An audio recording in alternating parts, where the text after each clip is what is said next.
이 조사를 앞두고 계신 분들은 당연히 두렵고 걱정되시는데, 변호사 상담도 하시는 분들도 계시고 하신데, 전제는 내가 잘못한 게 있으면 인정해야 돼요.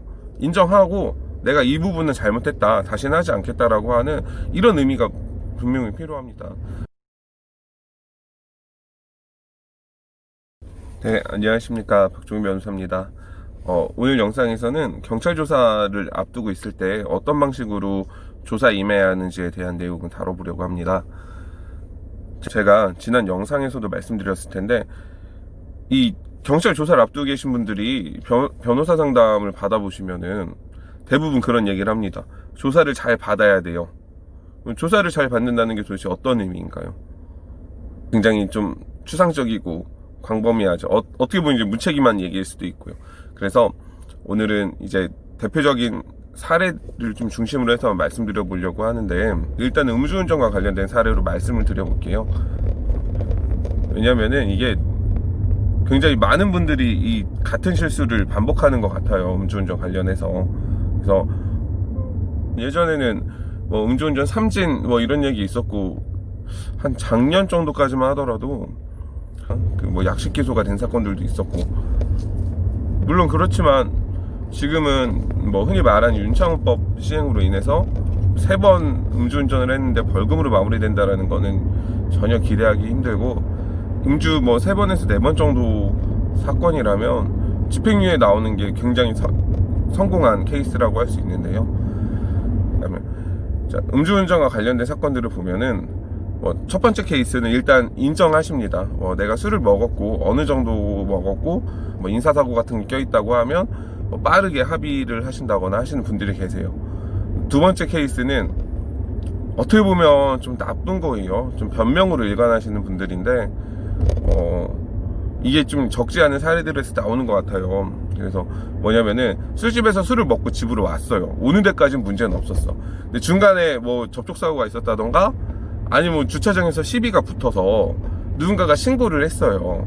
그러면 이제 경찰이 출동해서 뭐 음주 측정을 하고 당연히 하겠죠. 이미 내가 식당에서 술을 먹었는데 이렇게 말을 하는 거예요. 나 집에서 먹었다, 식당에서는 먹지 않았다, 이렇게 얘기하면 경찰이 그대로 출동했다가 돌아갑니까? 그러진 않죠. 이 사람이 진짜 술을 먹었는지 안 먹었는지 다 탐문 조사를 벌이게 됩니다. 뭐 요새는 방법용 CCTV들이 워낙 잘 돼 있기 때문에 그 CCTV를 토대로 해서 이 사람이 도대체 어디에 갔었나, 누구랑 만났었나, 이런 것들을 하나하나 다 조사하게 돼요. 뭐 예를 들어서 A라는 주점에 갔었다, 삼겹살집이다. 삼겹살집에 있는 내부 CCTV나 카드 결제 내역 같은 거 보기 때문에 이런 경우에는 사실 처음에 인정하는 게 낫단 말이에요. 경험상으로는 무조건 아니라고 잡았다 해놓고서 발견됐을 때는 당연히 중형의 선고를 피할 수는 없겠죠. 이런 케이스들 대부분 다 징역을 갑니다. 이렇게 두 가지 케이스들이 있으면 뭐 첫 번째 케이스에서 다 자백하는 사건은 문제가 없겠는데, 내가 이제 두 번째 상황이다, 정말 술을 먹이기는 했어, 집에 와서. 이제 그렇다고 하더라도 일단 구체적으로 얘기를 해줄 필요가 있죠. 내가 첫 번째 주점에서 술을 먹고 식당에 술 먹고 들어온 건 분명히 잘못됐다, 그 부분까지 내가 먼저 소상히 좀 밝혀줄 필요가 있고요.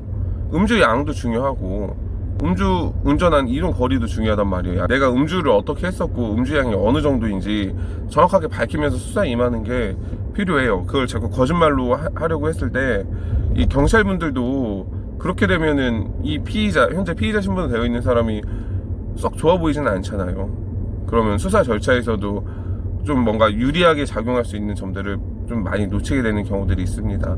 그래서 이 수사를 잘 받아야 된다, 또 수사 절차에 적극적으로 협조해야 한다라고 하는 것은 내가 일단은 범죄를 저지르지 않았다라고 하면 당연히 무죄, 억울함을 주장해야겠지만, 내가 이미 범죄를 저지른 게 확실하다고 하면 그 사실 자체를 인정하고 좀 빠르게 반성하는 필요가 있어요.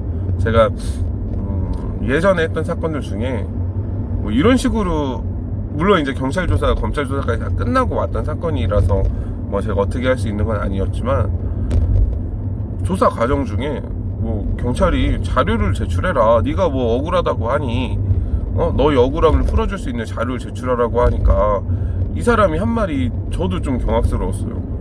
내가 왜 경찰한테 제출해야 되냐, 나는 법원 가서 하겠다. 근데 이 문구들이 단순하게 이 말로 들어도 좀 그렇잖아요. 근데 이거를 문서로 옮겨놔서 피의자 신문조서로 옮겨놓으면 나중에 보는 판사 입장에서는 아, 얘는 되게 뭐 반성의 기미는 전혀 없구나, 이렇게밖에 들리진 않거든요. 그리고 이 부분이 분명히 양형에서 반영이 됩니다. 이제 상담만으로는 집행유예를 예상했었어요. 별다른 전과가 없었기 때문에. 실제 형량에서는 1년 좀 넘는 형량이 나왔어요. 그런 부분들이 분명히 작용을 해요. 뭐 지인 사건들 중에서도 그런 류의 사건들이 있었고, 그래서 이 수사를 잘 받아야 된다라는 거, 조사를 잘 받아야 된다라는 것은 어떤 내가 뭔가 잘못을 저질렀기 때문에 이 수사를 받고 있는 거니까, 내가 잘못한 게 있어서 조사를 받고 있는 거니까, 그런 상황에서는 내가 잘못을 좀 인정하고, 만약에 경찰이나 검찰에서 필요하다고 하는 서류들이 있을 거예요. 뭐 예를 들어서 내 금융 계좌를 발급해서 가져다 줘야 된다거나, 핸드폰을 제출해야 된다거나. 물론 뭐 안 해도 상관없어요. 안 하면 뭐 검찰에서 영장 받아가지고 하니까 상관없습니다만, 검찰이 영장을 받아서 하느냐 아니면 내가 스스로 제출하느냐 하는 부분들이 이 조사를 잘 받고 수사에 적극적으로 협조하는 부분이라는 겁니다. 그래서 이 조사를 앞두고 계신 분들은 당연히 두렵고 걱정되시는데, 변호사 상담도 하시는 분들도 계시고 하신데, 전제는 내가 잘못한 게 있으면 인정해야 돼요. 인정하고 내가 이 부분은 잘못했다, 다시는 하지 않겠다라고 하는 이런 의미가 분명히 필요합니다. 저는 개인적으로 이러한 자세가 아무리 비싼 변호사 선임한다고 해도 피고인이 뻔뻔한 자세로 일관하는데 변호사가 어떤 능력으로 그걸 바꿔줍니까?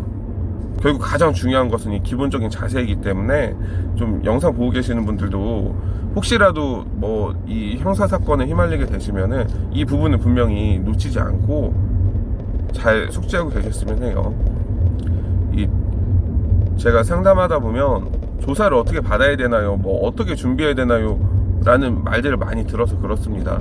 뭐 정리하자면, 내가 좀 인정하는 부분들, 내가 잘못을 인정한다고 하면 그 부분을 좀 빠르게 반성하고, 뭐 수사 절차에서도 경찰이 어떤 요구하는 자료들을 신속하게 제출하면서 경찰 수사관 입장에서도 아, 이 사람이 내가 수사하는데 많이 협조를 해주고 있구나 라는 인식을 좀 심어줄 필요가 있습니다.